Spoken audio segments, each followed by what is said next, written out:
Good morning students, my name is Aniruddh and I am from Adarsh senior secondary school Khai Shergarh. तो हमारी 10th class का chapter second चल रहा है साइंस का। तो आज का जो हमारा टॉपिक है वो है पीएच स्केल। तो पीएच का मतलब क्या होता है? पीएच का मतलब होता है पोटेंशियल ऑफ हाइड्रोजन, यानी कि हाइड्रोजन की सांद्रता।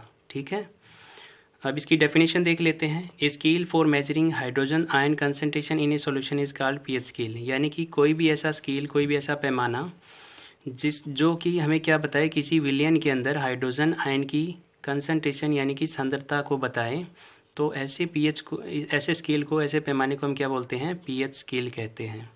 अब आपने देखा होगा कि जब भी हम एसिड को वाटर के अंदर डिसॉल्व करते हैं, यानी कि किसी अम्ल को पानी में मिलाते हैं, तो वो क्या रिलीज़ करता है? वो हाइड्रोजन आयन यानी कि हाइड्रोनियम आयन मुक्त करता है। इसी प्रकार से जब हम किसी बेस को वाटर के अंदर डिसॉल्व करते हैं, ठीक है, यानी कि जब भी किसी क्षार को जल के साथ मिलाते हैं तो उससे हाइड्रोक्साइड आयन मुक्त होते हैं। ठीक है, तो पीएच स्केल क्या करता है? इन हाइड्रोनियम आयन और हाइड्रोक्साइड आयन को मापने का काम करता है, इनकी कंसंट्रेशन को मेज़र करने का काम करता है। तो पीएच पेपर यानी कि पीएच स्केल क्या है वो हम देख लेते हैं अभी। तो डायग्राम से आप इसको एक बार समझ लीजिए। पीएच स्केल जो होता है वो एक प्रकार का पेपर ही होता है जिसके ऊपर 0 से लेकर 14 तक नंबर लगा होता है।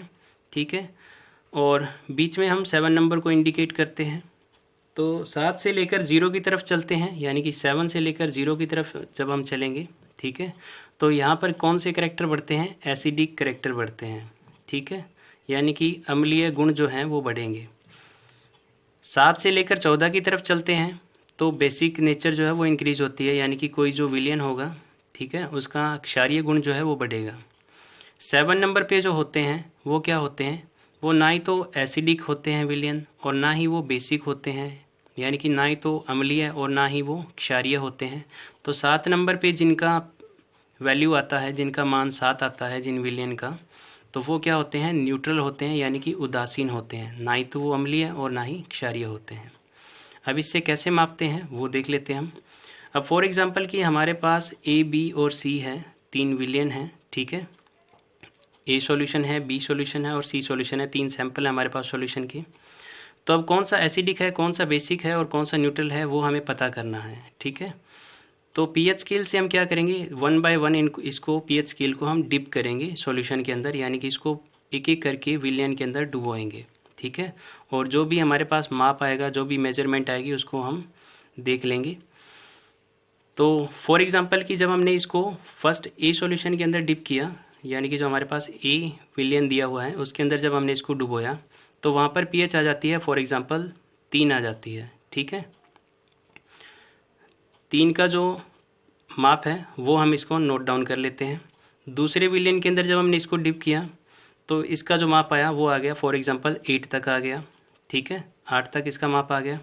तीसरे विलयन के अंदर डुबोया, ठीक है, तो इसका जो माप है वो 7 आ जाता है। तो अब हमें कैसे पता चलेगा कौन सा एसिडिक है, कौन सा बेसिक है और कौन सा न्यूट्रल है? ठीक है, तो मैंने आपको बताया कि 7 से लेकर जब हम 0 की तरफ चलते हैं तो कौन से करैक्टर बढ़ते हैं? एसिडिक।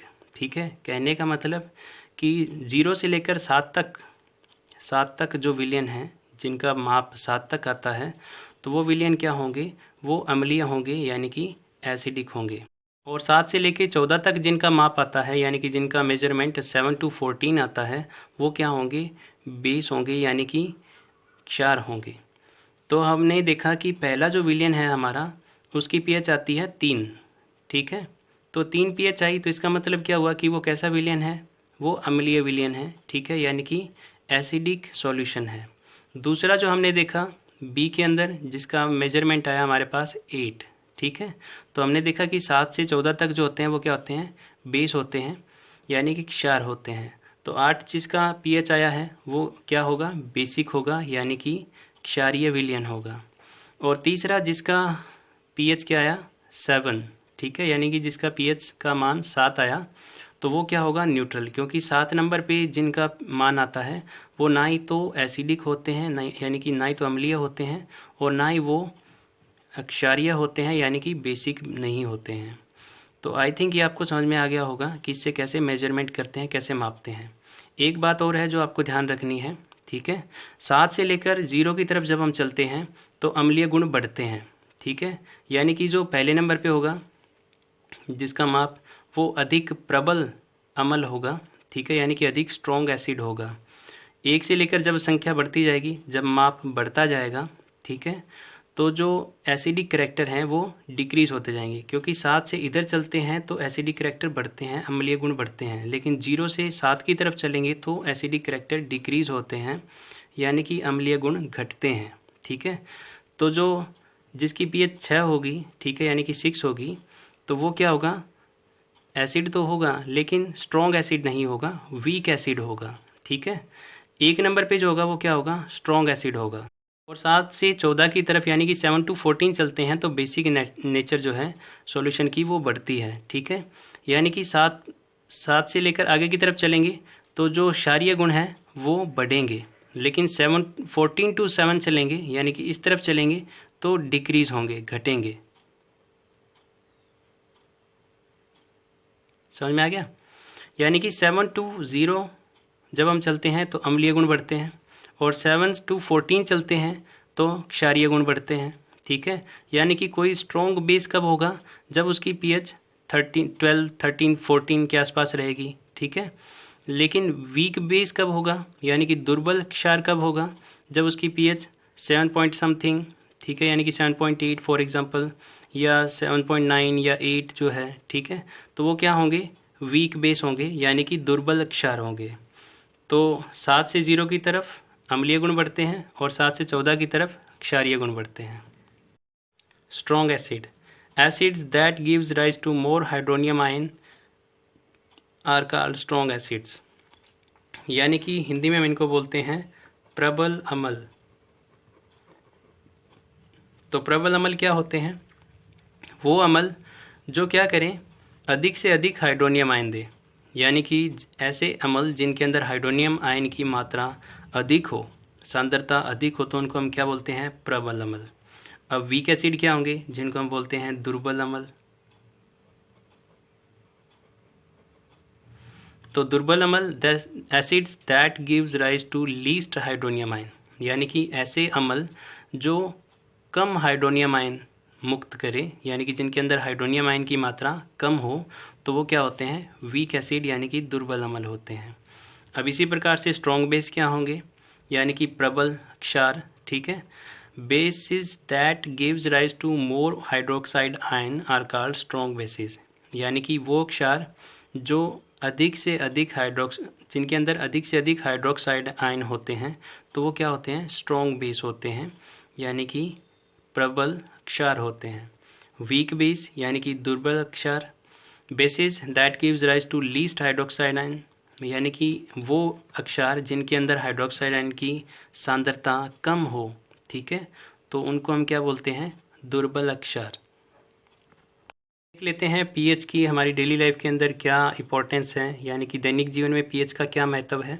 सबसे पहले हम देख लेते हैं एसिड रेन, बाकी का टॉपिक हम इससे रिलेटेड जो है वो बाद में करेंगे।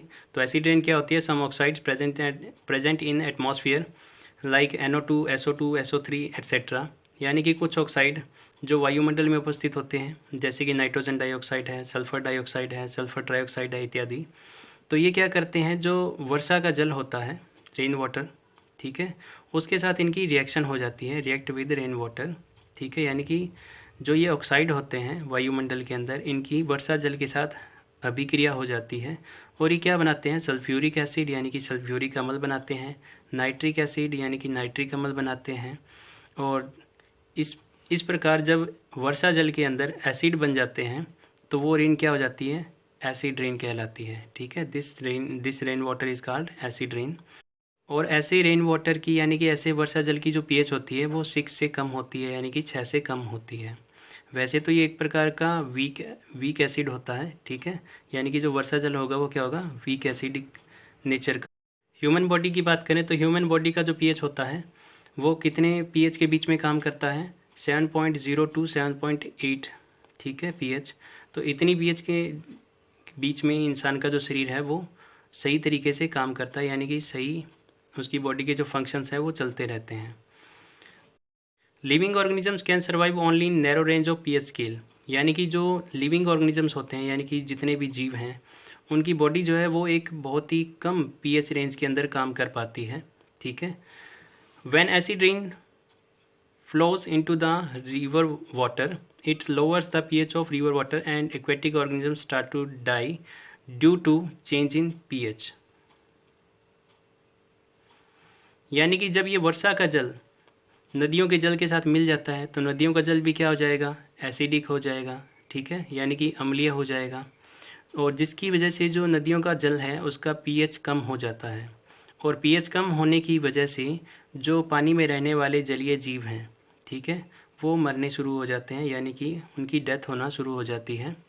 अब ये किस वजह से हुआ, due to change in pH, यानी कि पीएच में बदलाव की वजह से। सेकंड देखिए, पीएच इन अवर डाइजेस्टिव सिस्टम, हमारे पाचन तंत्र में पीएच का क्या महत्व है। अवर स्टमक प्रोड्यूसेस HCl एसिड।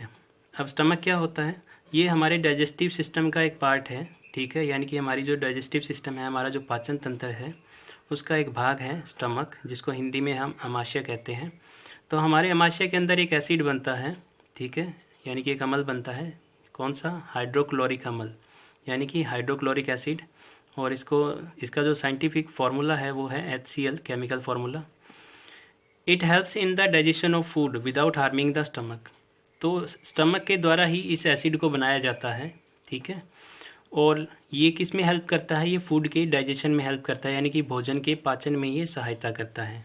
लेकिन इसकी वजह से स्टमक को कोई नुकसान नहीं होता, यानी कि अमाशय को कोई हानि इसकी वजह से नहीं होती है। During indigestion the stomach produces too much acid. लेकिन जब कभी अपाचन हो जाता है, ठीक है, या इंसान ओवर ईटिंग कर लेता है, यानी कि ज़रूरत से ज़्यादा भोजन खा लेता है, तो क्या होता है कि स्टमक क्या करता है, उस फूड को डाइजेस्ट करने के लिए ज़्यादा मात्रा के अंदर एसिड की प्रोडक्शन करता है, यानी कि ज़्यादा मात्रा के अंदर अम्ल बनाएगा, और जिसकी वजह से क्या होता है, फिर अमाशय के अंदर यानी कि हमारे पेट के अंदर क्या होगा, पेन होना शुरू हो जाता है, और साथ ही जलन होनी शुरू हो जाती है, जिसको हम बोलते हैं एसिडिटी, यानी कि हमारे अमाशय के अंदर अम्लीयता बढ़ गई है, ठीक है, तो इसको हम इंग्लिश के अंदर एसिडिटी बोल देते हैं। अब क्या किया जाता है, जब भी किसी को एसिडिटी हो जाती है तो यूज़ किया जाता है एंटासिड, ठीक है, तो आपने नॉर्मली देखा होगा इनो की ऐड आती है टीवी के अंदर, इनो, ठीक है, तो ये क्या एक प्रकार का एंटासिड है। इसके अलावा एंटासिड्स होते हैं वो टैबलेट की फॉर्म में भी मार्केट में अवेलेबल होते हैं, ठीक है, जिनको मेडिकल स्टोर से लिया जा सकता है। तो एंटासिड क्या होते हैं, these are actually mild bases which are use to neutralise the acids.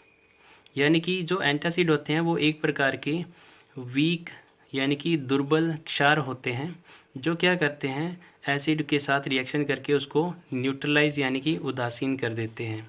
तो हमने पीछे इस चैप्टर के अंदर किया था न्यूट्रलाइजेशन रिएक्शन, अगर आपको याद है तो, यानी कि उदासीनीकरण अभिक्रिया। जब भी एसिड और बेस की रिएक्शन होती है तो दोनों एक दूसरे को न्यूट्रलाइज कर देते हैं, यानी कि जब भी अम्ल और क्षार की अभिक्रिया होती है तो दोनों एक दूसरे को उदासीन कर देते हैं। तो फिर जो प्रोडक्ट बनता है वो ना तो एसिडिक होता है और ना ही बेसिक होता है, ठीक है। तो जो एंटासिड है वो बेस होते हैं और स्टमक के अंदर एसिड बना होता है, तो बेस और एसिड की रिएक्शन हो जाती है और जो स्टमक के अंदर एसिड बना होता है वो न्यूट्रलाइज हो जाता है, ठीक है। तो इस प्रकार से एसिडिटी ख़त्म हो जाती है। तो मोस्ट कॉमनली यूज्ड जो एंटासिड है, यानी कि सबसे ज़्यादा जो इस्तेमाल किया जाने वाला एंटासिड है वो है MgOH2, मैग्नीशियम हाइड्रोक्साइड, ठीक है। तो इससे रिलेटेड और भी हैं हमारे पास एक दो टॉपिक इंपॉर्टेंस ऑफ पीएच की, ठीक है, वो हम कल करेंगे। आज के लिए बस इतना ही। इससे रिलेटेड जितने क्वेश्चन हैं वो आपको वीडियो के लास्ट में मिल जाएंगे। Thank you.